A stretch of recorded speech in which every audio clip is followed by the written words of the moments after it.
Good evening, everyone, and welcome to WJCT Public Media. I'm David McGowan. I'm the CEO here, and it's a great pleasure for me to welcome you here this evening.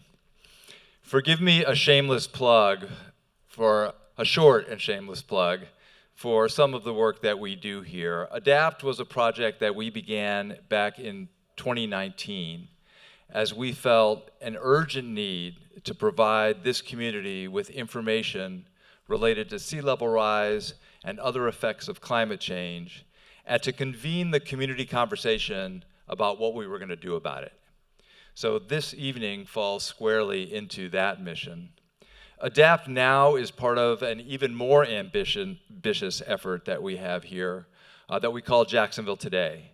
And Jacksonville Today is a service designed to provide all of us with the nonpartisan information that we need to fulfill our desire and our responsibility to act as informed and engaged citizens and residents in this region.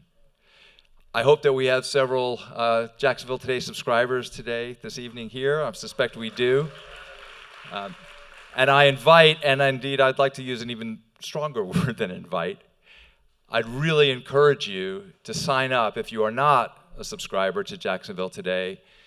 There will be a QR code that will show at the end of the program, this evening's program, and is a table out front where you can learn more and sign up. It's absolutely free. And I really hope that everyone here this evening will leave the room as a subscriber. So with that, let me introduce Jessica Palombo. Jessica is our editorial director and the editor of Jacksonville Today and the moderator of this evening's program. Thank you. Thank you, David. Thank you. It's so wonderful to see this packed room here. Welcome to our event tonight. Welcome to everybody who's watching online at home. And before we get started, a quick thank you to the Jacksonville Environmental Protection Board, which helped plan tonight's event, but I might add, did not influence the content of the event at all or the questions that we'll be asking tonight. The questions. So many questions came in response to the invite to you, to readers of Jacksonville Today. We got more than 40 people submitting questions tonight. We'll be asking some of those to our panel here, and we'll be asking others as well. So let's introduce the panel. Donna Deegan is the mayor of Jacksonville.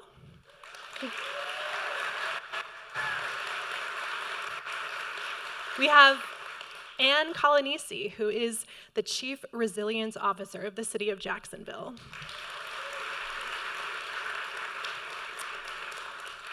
Emily Pierce, who is an attorney with Rogers Towers. She represents the interests of developers. Welcome, Emily. And Logan Cross with the Sierra Club Northeast Florida, an environmental advocacy group.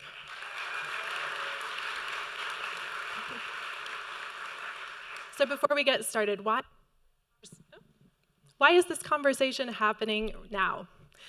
Well, 2 years ago, the city of Jacksonville hired its first ever Chief Resilience Officer, Anne, and she's been working ever since then, gathering data and putting out recently this hotly anticipated report, Resilient Jacksonville. It lays out a vision for the next 50 years of Jacksonville, following a model of growth that considers changes expected because of climate change, but also because of changing technologies, population growth, and economic and social factors. And it lays out 45 actions that the city can take. So Anne, let's start off with you and talk about the types of data that went into this report. And we have some visual aids here. So we have some flood exposure and heat exposure. Tell us what these maps are telling us about our risk. Well, first of all, thank you for hosting this event and having us here. It's very exciting to finally be able to physically hold the strategy in my hand. It was a long time coming, and I think when I first started this work, I was stepping into a community that had already had a lot of conversations about risks and vulnerabilities, and I think that speaks to kind of the spirit of Jacksonville, that residents went through Matthew and Irma and really felt that that was a compelling wake-up call and wanted to make sure that we were prepared for what was next, recognizing that Irma was not a direct hit. So I think folks who were advocates in this space were able to take a good hard look at that and say, okay, what do we need to do? And I felt very, very fortunate to step into the role. And I think from there, what was really important to me was that this be a citywide, a community-wide strategy. And I think oftentimes it's in human nature to go off of the last storm, the last heat wave, when you're starting to think about what you need to do to prepare. But of course, we know that we can allow data to guide us, and that would have the benefit of making sure that we don't have blind spots.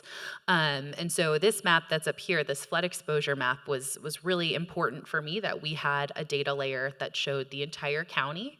And this map is stitched together both the coastal zone and our tributary maps. So we have kind of upland riverine flooding and coastal storm surge flooding in one visual layer, so that we can actually really have a full picture of flood risk. Now, this is simply exposure, and I think one thing that's important to point out is our future is not set in stone, and this map also doesn't account for infrastructure that we can build to protect us. So specifically calling out downtown, where we are today, if you look at this map, and it can be hard to see, there is a lot of downtown, specifically where we are, that is in the future floodplain extent. But of course, the way the city is building bulkheads in downtown is elevating them from their previous standards and baking in adaptive capacity to our infrastructure so we can cap these bulkheads in the future. And so just because this map shows that that's a floodplain, it doesn't inherently mean that we will have flooding there if we're planning our infrastructure effectively. I think the other thing that's really important to note on this map is that depending on where you are in the county, almost every community is going to be experiencing flooding on some level, and this really is a county-wide problem. It's not isolated to the beach communities or the intercoastal or the main channel of the St. Johns River. You can get back into neighborhoods and be influenced by a tributary system and have flooding problems. So we really wanted to make sure that we didn't miss some of the planning steps and some of the infrastructure investments that were needed for that. I think if you go to the other visual on heat, this map was produced last summer or 2 summers ago through a partnership with UNF and the city, where a group of volunteers drove through the city with heat sensors attached to the outside of their cars that gathered heat and humidity data, and then all of those data sets were aggregated to give us a map of our exposure. And what we found is that depending on where you are in the city, you could have a temperature differential of 12 degrees, which is extraordinarily significant, especially when we're thinking about the public health impacts of a heat wave on the human body. So this was a really foundational layer. These are just 2 maps of kind of climate exposure that went into this document. But I think it speaks to really one of the fundamental pieces of this strategy is that it's based on science and data, and that it's countywide, so that we can have a picture of how every resident will be impacted. Turning toward Mayor Deegan, we have projections in this report talking about the growth of population that's expected. What do you take away from this entire document as you're planning for how to plan for this? Go. Hey, that works. First of all, I'd like to say I'm jealous of Anne because she can sit all the way back in the chair and actually touch the ground. I would be picking my feet up. But I just have to brag on her for a moment because, when she first came and showed us all that was going into this report, I want you all to understand, if you haven't had a chance to look at it, this is absolutely a model for the country, the way this was put together. I mean, it is state of the art. It gives us so many different scenarios of what could happen in various parts. I mean, really in every part of Jacksonville. So I just want to commend her for her work. I could sit and listen to her talk about this stuff for hours, truly. But what it says is we've got to do everything that we can to mitigate what we know is coming, right? And so I think that's everything from making sure the way we develop and work with our development community to make sure there's no point in building if those buildings are going to be underwater, right? So we have to find out what are the proper places to build. How can we zone to make sure that we're taking all of these things into consideration? What can we do to mitigate these heat areas? Plant more trees. We committed to putting that. There's a $20 million tree fund out there that we're now putting into place. So there's so much that we can do and must do to actually address this. If we don't get this piece right, there's very little else we will be successful with, because we have a very, very vulnerable area. And that's not being alarmist. That's simply saying, we have the tools now. Anne has given us the tools to prepare and to make sure that we're creating the types of scenarios citywide in the way that we really look at our infrastructure to make us successful. And so I'm so excited about this. I think it's going to provide Jacksonville with a great roadmap for how to go forward. Logan Cross, how do environmental groups like the Sierra Club view this report? Are you excited? Are you thinking it's not enough? Okay, thank you very much. First, I want to preface with what I'm going to say was, I think I speak on behalf of many in the environmental advocacy community, and I have to say that we are very pleased that Mayor Deegan is our new mayor. We've been waiting a long time for a mayor who's very open-minded and forward-thinking, so that we're very pleased about. And from the early stages, not long after Irma, many in the environmental community were very active in advocating for the creation of a chief resiliency officer position. So we were very, very pleased that that position was created. And now I would have to say that Anne has done an excellent job of developing the plan. If you go through the plan, you'll see it is very comprehensive and forward-thinking. Also, the methodology used is very sound. So we really commend her for that. But as environmental advocates, we view it from this perspective, in that the resiliency plan is designed to address essentially the extreme weather events that are really a symptom of a much greater illness, which is climate change.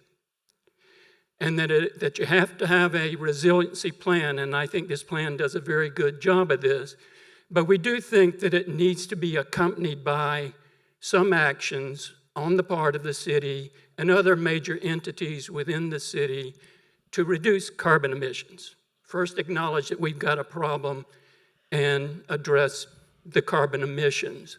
Now, again, the resiliency plan is, as it is named, a resiliency plan.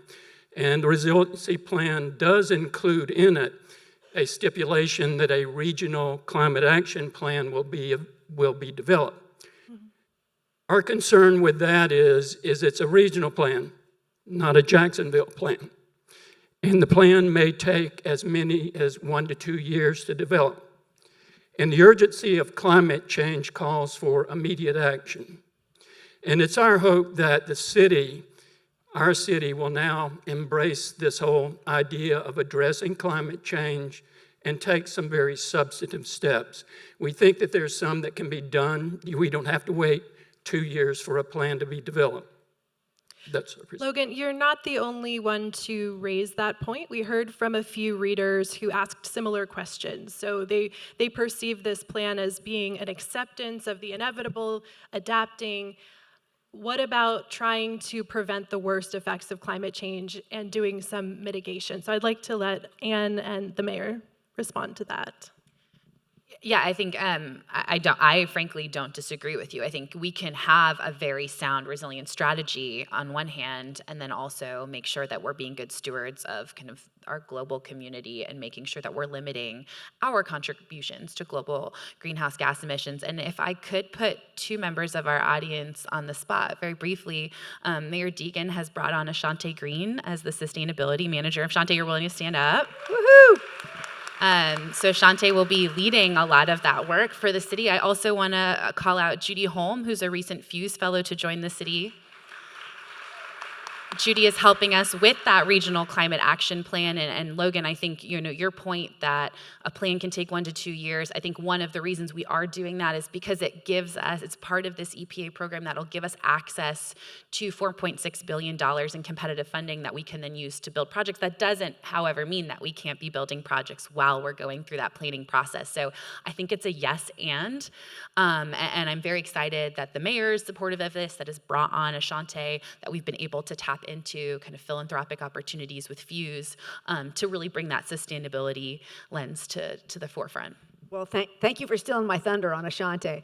But no, I'm thrilled you did. And I'm so grateful to have her on board. There is really no one over time that I have seen more dedicated to this this whole thing than Ashante has been and continues to be. She sends me ideas already every day on what we can do. But I'll tell you, it's really important that we do take some of these steps. One of the first things I said when I came in was because they asked me about, as the mayor, you're going to have a vehicle to drive, and I said, well, I'd like an electric vehicle, and they said, well, we don't have any of those, and I was sort of surprised because I know that JTA, I know JEA have moved to start changing over their fleet. So one of the first things I did was find out, what do we have to do to start the changeover of our fleet to electric? That's one thing, but it's an example that we need to set.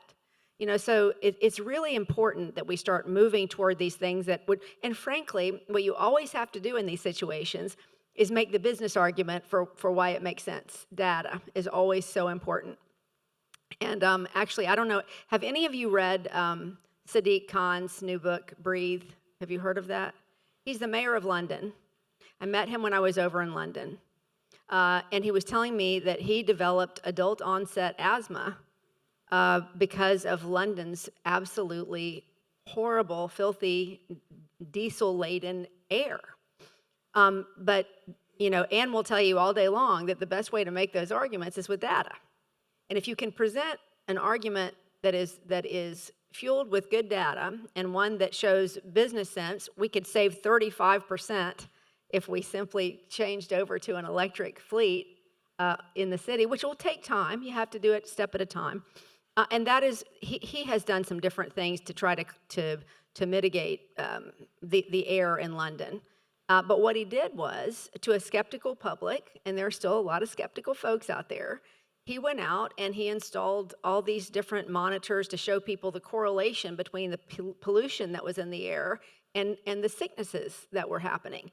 And he constantly showed data correlating to the things that he wanted to do to improve the situation. So yes, we already know that this is an issue. We also know that we're also dealing with a situation where there are a lot of folks who are slow to want to move on these issues. But I think the more we can show people the data to support not only the environmental argument, but the business argument, which is a pretty darn strong argument for changing over some of these things, I think we're going to be able to move in that direction, and I'm absolutely committed to doing that.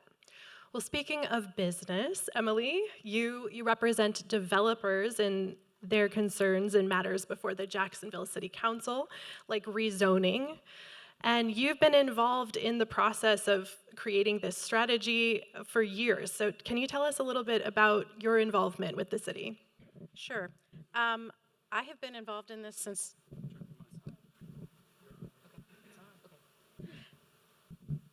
I've been involved in this since 2019. Today, and Anne knows this, we just had our first meeting of the group that is going to update the zoning code to address resiliency and to address affordable housing. I've been on 5 different committees, so I'm very familiar with this, and I have represented the developers, the builders, and the large landowners throughout this process. And basically what I would say is that they are certainly not opposed to this. They understand that things need to be resilient. They're investing a lot of money. They have buyers coming in and buying their items. So they know that things need to be resilient. The concern that they have, and I think it is excellently addressed in this report, is not putting more regulations on, more restrictions on. Right now, we have to balance, and the mayor said we can chew gum and walk at the same time. We have to balance affordable housing and resiliency.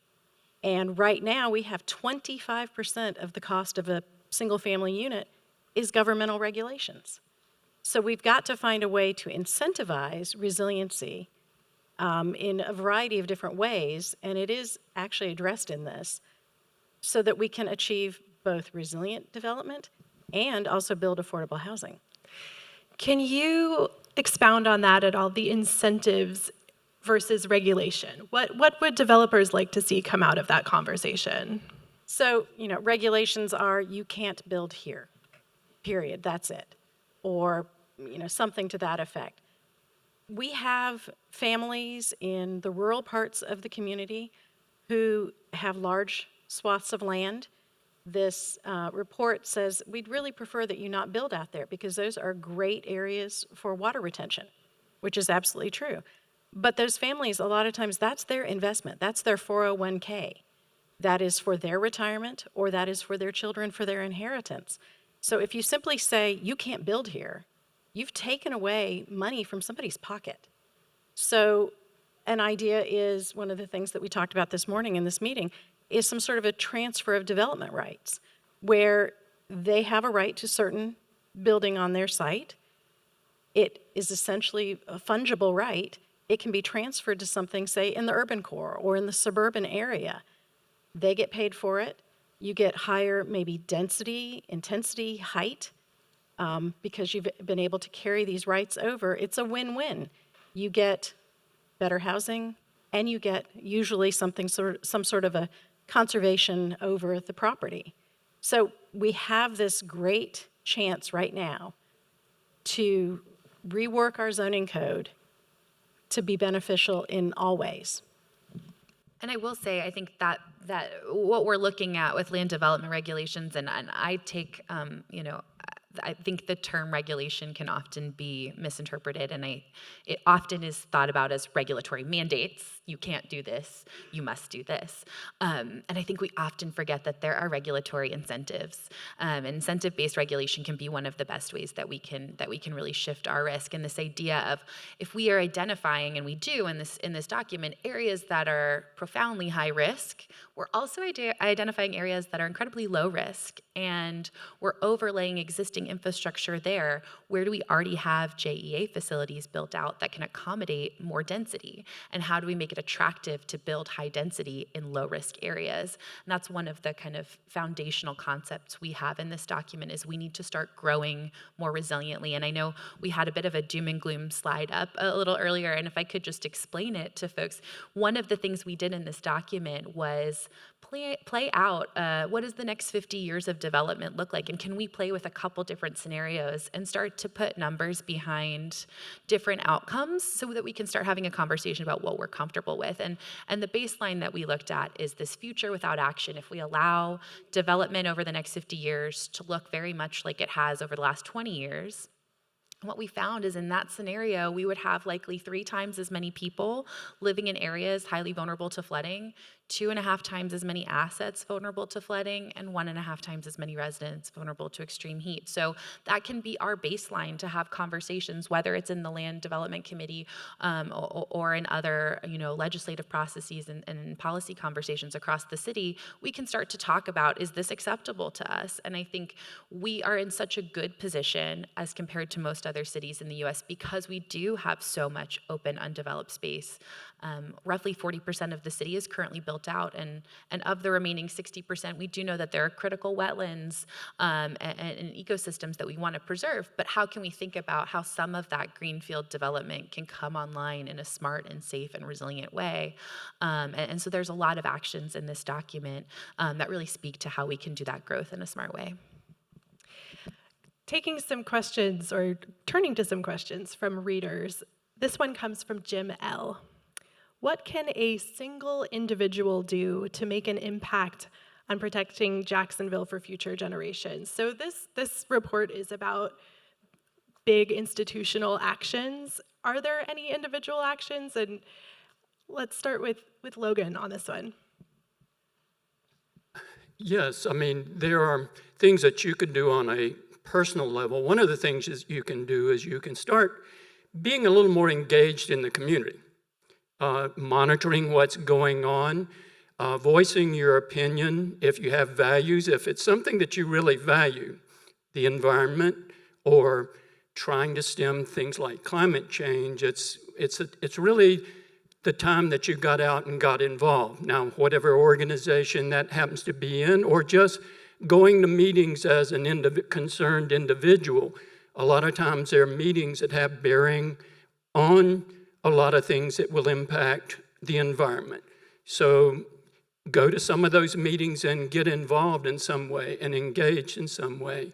But there's also on a personal level, you can maybe opt to bicycle or walk sometimes rather than driving. But it's also, you could go electric and things like that. But I think the engagement part is maybe the more important, because then you can help move the needle on some big items. Things that, like we talk about the city fleet. It's a type thing that if you make a conversion there, it can have an impact. If you can urge our local citizen-owned utility to become more green, to not invest more fully in dependence on fossil fuels. Those are things that you can do on a personal level. And it's a type thing that all too frequently people will sit back and say, well, let someone else do that. But that's our perspective on it as advocates. And we do think that it would be it's much more beneficial if a lot of people got engaged in that process. I just also want to add that I think, education is such a big deal. I think making it fun for kids, to learn about what they can do. And that's one of the things that Ashante is always talking about. It's just fun to educate, and then the kids get excited about being a part of that. And I think we need to start there, and make sure that we're educating our citizenry about how we can all live more sustainable lives that really make a lot of sense for us and that can be gratifying. So I believe education is such a big key to so much, but I think we can all do that, right? We can all educate ourselves. We can make sure that we're engaging our children in activities where they learn why this stuff is so important. Turning back to Anne, a question from Jim S. The resiliency report has a lot of steps, 92, I believe, and unlikely that many of them will come to implementation, according to Jim. So, what would you select as the top 3 that would be your priority to implement right now? I've been waiting all night for this question. When I first got here, I kept hearing Jacksonville just writes plans and they sit on shelves and nothing happens. And it was such a pessimistic attitude. But it struck a chord with me, and it made it very clear that when we produced this, it needed to look different. So we have 45 actions with 90 sub-actions. And for each action, you'll notice that we delineate a general time frame, general cost, and also implementation partners. So we really wanted to make sure that the mechanics of how we implement it were front and center as we were writing these strategies. I think one of the things that's felt really exciting, just as we were, producing the document and as we were publishing it, was that some of these were already starting to happen. So we had a series of heat waves over the summer, and Mayor Deegan and her team opened up cooling centers and extended their hours. That was already language that we had teed up and ready to go for an action on heat, because we knew that this is going to become a chronic issue and we needed to make sure we have more facilities available. I'm going to call out one other individual in the audience. We have another Fuse Fellow, Valerie Feinberg, who's here, who's developing an urban forestry master plan for the city. That's an action in the strategy. She will be here over the next year developing that. That's coming online. Emily spoke about the land development regulation update. That's action 1.1 in the document, and we're doing it now. We just secured a grant from FEMA to develop emergency procedures for extreme heat and freeze events. That's an action in this document. We talk about how data was foundational in building this, but we also know we need better data, specifically around how flood risks can can compound when you have a storm, a hurricane coming, and high tide. These are two risks that need to be merged in our data. So we are building a compound flood model that'll have a real-time forecasting system. These things are happening in real time, and it feels very exciting to not just have produced this and then sat down and thought, okay, well, what's the first action I'm going to work on? There are already things that have been in the pipeline. And I think to go back to Logan's point about developing a climate action plan and really starting to step up on the sustainability front, I hope that the way that we develop that plan will feel a lot like this, where the steps are starting to take place as the document is actually being published. So we're already past the starting line on this. These things are coming online very quickly, and those are just a handful of the actions that are moving today as we speak. John M. asks, on the time frame that's laid out for each action, right? So how does the time frame equate to priority level? I think it's not a direct correlation. Some of these are very challenging and very lengthy processes. We have an action that's thinking about how we may have to relocate critical facilities in the long term. So that has a longer implementation timeline, not because it's less urgent, but because we actually are going to be waiting until we start to see these extreme flood changes before we would make that capital change. Also because the best time to make a decision about relocating a facility is when it's at the end of its useful life. And so, we know that that's going to be an action that will have to come later. And it doesn't mean that it's a lower priority. It just means that it has a moment in time that's still down the line.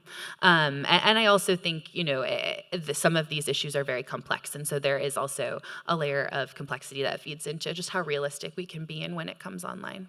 Speaking of being realistic, Mayor Deegan, we have a question from Barry C. He asks, how are we going to pay for all of these great plans if we give $1 billion to a billionaire so men can chase a ball around a field? Is chasing a ball really more important than resiliency?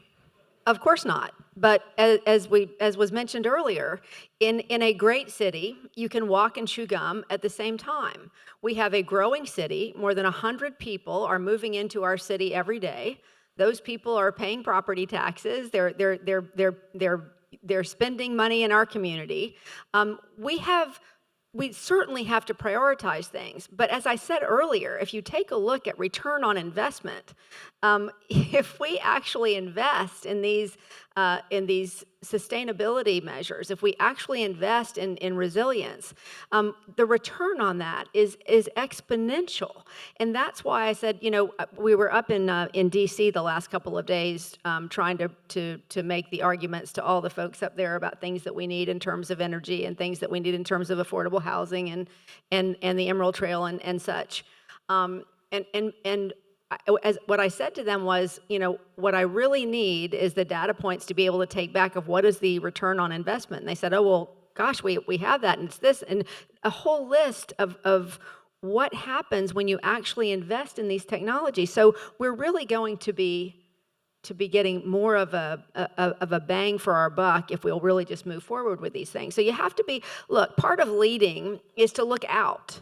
You can't just look at where we are today and say this is where we have to stay. It's sort of like downtown development and the Riverwalk and all of those what I just came from, the River's Edge over on the South Bank.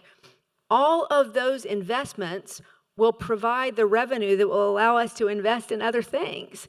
But you cannot just sit still and say, we're not going to do those other things that make us a great city. I believe we can do all those things. I think we just have to, we have to continue to be thoughtful about how we do them. So I reject the this or that argument. There's a fabulous study by the National Institute of Building Sciences, and it's it's years old at this point. So this stat may even be more significant now, but for every $1 that you invest before a disaster, you can save 7 after. And so I think there's really compelling evidence that getting ahead of this issue can save cities a lot of money. I'll also point out, at no point have we thought that we would be able to accomplish all of the actions in this strategy without tapping into state and federal funding. The level of change that Jacksonville and communities across the country are experiencing today goes beyond what municipalities are set up to tax and pay for themselves. And so we are already leaning very heavily into state and federal grant programs. We've gotten, I think, over 18 million just since Mayor Deegan has stepped into office. Of course, some of those were grants that I wrote as we were in transition and other times, but I think in the last 2 years we've come close to 45 million that we've gotten from state and federal grants. And so that's something that we are going to be ramping up given the level of federal investment, and something that I know is a priority for the mayor. And look, there's still a great deal of federal money out there for these processes. This is something that's a priority in this administration. And so we're going to go after every one of those dollars that we can bring back into this community to make sure that we're dealing with these issues effectively. And I am very optimistic about the future. And I think it's very easy for people to sit back and look at what is happening with the climate and be pessimistic. And I understand some of those feelings. But there are things we can do, and we need to move in the right direction, and I think we're doing that in this city. The process of creating this report, it was a collaborative process, and it was building on efforts that the city was already doing.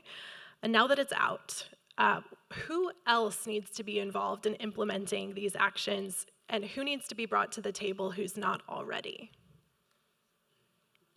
I mean, so many people were at the table. I mean, the who's not at the table right now is a tricky one for me, but we had fantastic participation at all levels. We had public meetings, we did digital surveys, we convened a series of 5 working groups where folks who are professionals in the Jacksonville area came and helped us talk about land use and development, hydrology and flood risk, open space and ecology, healthy communities, and critical infrastructure. And so we were able to tap into a lot of professional networks, advocacy networks, and stakeholders who have, a really robust personal knowledge of the subject matter, and that all fed into how we were able to develop these actions.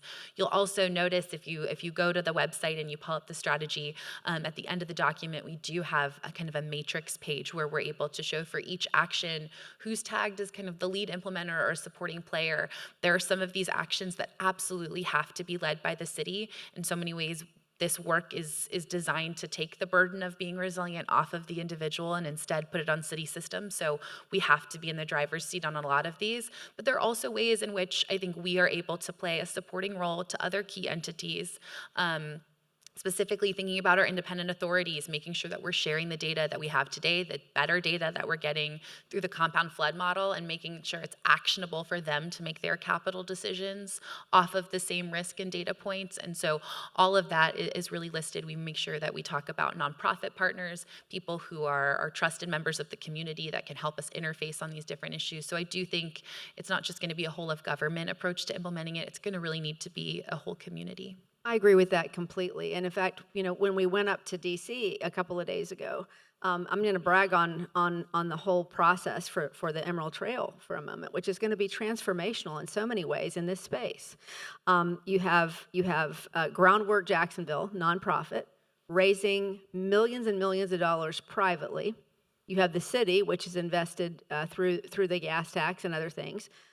You have the federal government, which there is a match there. JTA is incredibly involved in terms of the building process. So what we all did is we went up there together as a united front to say, here's the partnerships we have. It's incredibly important to have collaborations from all areas, of the city. Collaboration is everything, and being able to have a shared, unified vision. So I think that it's incredibly important. Every one of those folks that Anne mentioned, we've got to have the entire community involved in this process and really singing to the same sheet of music. We got a lot of questions about the topic of flooding. So I'll go back to our flood map and want to ask about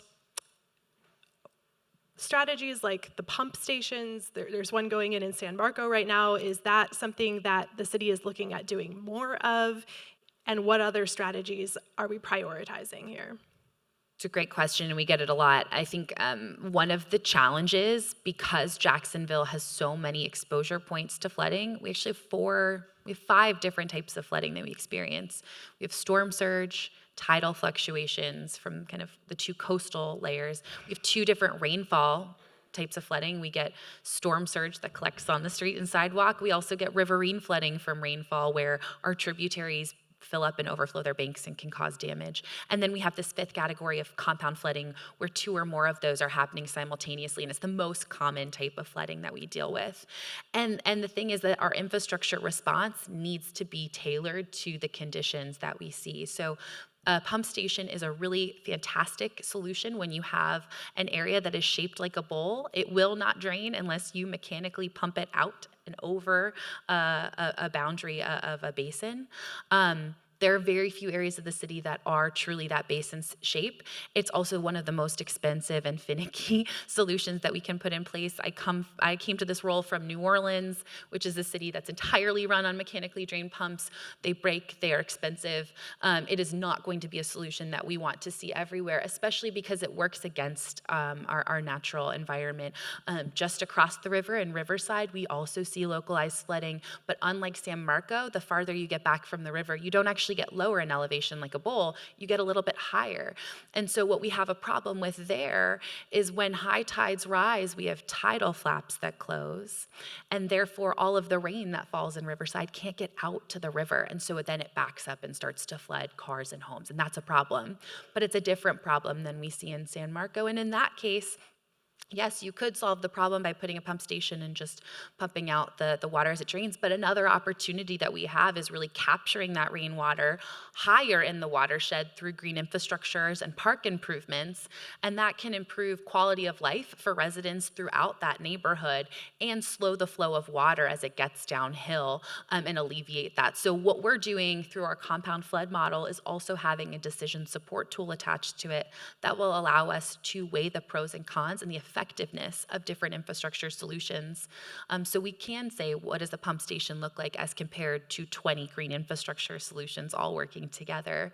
And how does that change the damages that we might see? So that's the level of rigor that we're moving towards through our data investments and building off of this strategy, because we know that we need to make sure the right solution is hitting the ground in the right area. Emily, I have a question for you from Laura D. And she's asking, the key component in resilience is stronger, stricter building codes and zoning requirements in flood-prone areas and wildfire interface areas. So can we overhaul these, and what would developers say to that in those specific high-risk areas? So, like I said, the high-risk areas, I hope that we end up with some sort of development transfer rights. To me, that, and that's just me personally, seems like a great solution. Another way to push development into the lower risk areas is to allow higher densities, higher heights, some creative things. One of the things that is talked about in here is things like pervious surface. So instead of paving a parking lot, you put in pavers that have holes in them so the water can drain through. That's great, but if I'm trying to build affordable housing, those cost 3 to 4 times as much as asphalt. So hopefully we can put into our regulations some sort of a system where you get some sort of credits for doing LEED type building, environmentally friendly building, planting more trees, creating green space. We're doing some projects right now in the urban core where we're taking areas that are completely paved over and taking them back to green. So giving some incentives, whether it's higher density, again, higher height, waiving fees, these types of things will help push development from the higher risk areas to the lower risk areas. And I think one thing to note on that is the city's paying for it, whether we do it up front or after the fact. There is a limit to how much we can change just in the publicly owned space, our right-of-way, our park spaces, our facilities. And so providing incentives for private developers to, let's say, have less, have more less impervious surface, more places for water to absorb. That's in our best interest, especially if it means that less of our underground pipes need to be ripped up and larger pipes put in to accommodate a higher volume. And so starting to get creative about how we structure these development regulations and leaning more towards incentive-based regulations that shift our risk away from high-risk areas can also have these co-benefits of alleviating some of the maintenance and the upgrades that we would need to do in order to accommodate these higher volumes of water. Mayor Deegan, a question from Kathy D. How have resiliency plans changed since your administration took over? Are your priorities the same as before, and if not, how are they different? Well, I don't want to speak for anybody else. All I will say is that for me, and I've said this repeatedly for the last couple of years, it's really at the top of the list for things that we absolutely. This is not a maybe we should do it thing to me. This is absolutely something that we must address if we want our city to be successful. And so I would simply say that for me, it's a very high priority. The previous administration brought in Anne, so certainly they saw that there was an issue. I think that, there's always politics involved in just about everything. But that's why I go back to, if you can make the business argument, whenever you try to make a moral argument about anything, it's tricky because everybody's different that way. But most people can see a dollars and cents argument. What about this will save us money? What about this will make us a more successful city? What about this will make our children more likely to want to come and live here? Those sorts of things can be solved with data and with information. And so it's a very high priority for me, because I think if we do want our kids to come back here and live and for us to be that city that I know we all want, this is an issue that has to be top of mind. We'll just be wrapping up here with some final thoughts. So for you, Anne, I heard you on First Coast Connect the other day, and you were talking about some next steps, one of them being this climate action plan. How is that different from the Resilient Jacksonville? I feel like it's semantics on some level and also very profoundly different. So I think often, some people use resilience and sustainability interchangeably, but I think both are under this this umbrella of climate. And so if you're thinking about how do we respond to climate change, it's happening whether we like it or not, and people are at risk. That's resilience. If you're thinking about how do we stop it from happening? How do we take responsibility for our emissions and move to cleaner and greener fuels? That's sustainability. That's kind of the difference between adapting to climate change and trying to mitigate the actual progression of climate change. And I think both are really important. I think it's easier often. I mean, it's hard, but it's more palatable to people to make the dollars and cents argument of this is happening, you are at risk, and we need to do something about it. It's also, I think, where local governments have the strongest responsibility to do this. This is our capital investments. These are our residents and their safety, first and foremost. And so I think that was the entry point for this work for Jacksonville. But of course, we know that we are players in a global movement that is affecting change. And so we have a responsibility to play a leadership role as well. I'll also note that, roughly 70% of global climate emissions come from cities. So I think city leadership can play such a powerful role in addressing climate change. It's often talked about at the national level, what's the U.S. doing versus India or China? But at the end of the day, really, city leaders can be the backbone of moving towards a cleaner and greener future. I think it's really important too to note that the market is moving in this direction, and so I think that will make some of these political conversations less fraught. Because some of the big oil companies are some of the biggest investors in clean energy now, and they're some of the biggest investors in all of this new technology that's really going to take us to where we want to go, which of course is always what we've wanted. A lot of us wish we had moved that way 20, 30, 40 years ago, but here we are. And so people usually will follow the dollars and follow what the market is doing. So I think we're really positioned well to make these arguments right now. Logan, what would you like to see the city do as part of this climate action plan? Can you hear me? Okay. We need again, I expressed my reservations about a regional climate action plan because a lot of other cities have their own climate action plan that's specific to that city. For example, the city of Tampa has its own climate action plan. So my concern is on the climate action plan is how much is our city council or city government going to be inclined to fund a regional plan versus a city plan? And then also my other concern, or that of the environmental advocacy community, is how long is it going to take to do that plan? It's a type thing that, again, I think many of you out there will agree that action is required immediately. So I do think that we do need to look at those things that we can change within the city. You have to look at our own city-owned utility. All of you out there, if you're a JEA rate payer, you have to look at what is your utility doing? How fast is it moving towards renewable energy sources versus depending on fossil fuels? Is it digging its heels in on fossil fuel dependence versus taking a progressive move towards renewables? Because that's really going to shape how far our city can move along. Because you have to look at those big pollution sources, those big sources of carbon emissions.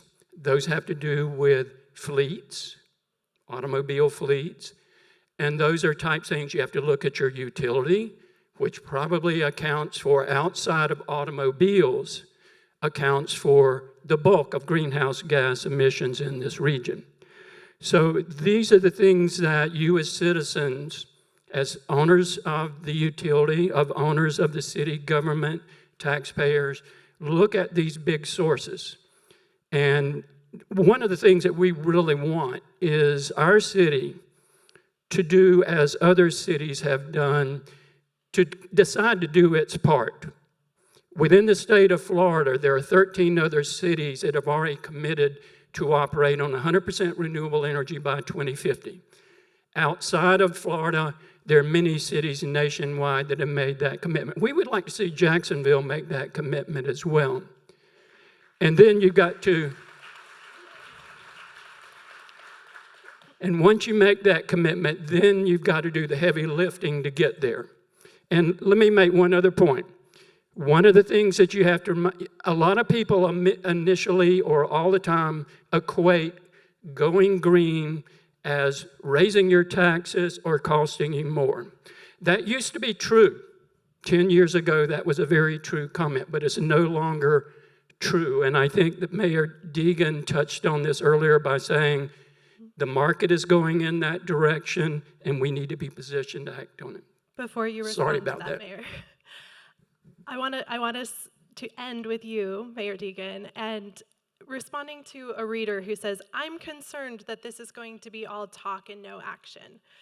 To your point, Logan, what is the next step for you looking at this strategy? Is there something you're proposing to the city council? What are you going to do next? Well, look, I think what we did next, and just a few weeks ago, was add Ashante to our staff. I think sustainability, as Anne said, is the way to move this into action on what can we do as a city. What are the things that we can do that will mitigate really what we're all very, very concerned about, and that is climate change.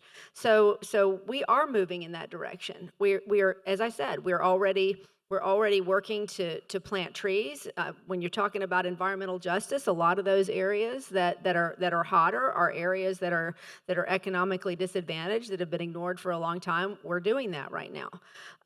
So I think we're talking about ways to retrofit our buildings. We're certainly working with JEA to try to move that process along faster. Listen, they've started to turn their fleet over into electric vehicles, and I know that they are trying to create better targets.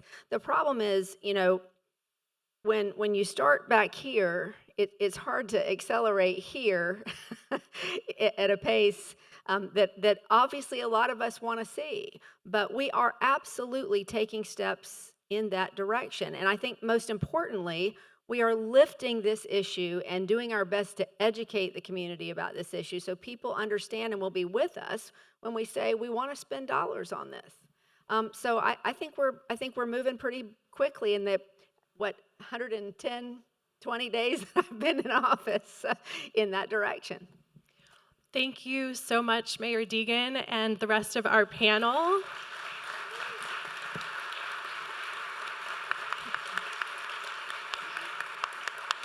Thank you for coming out tonight.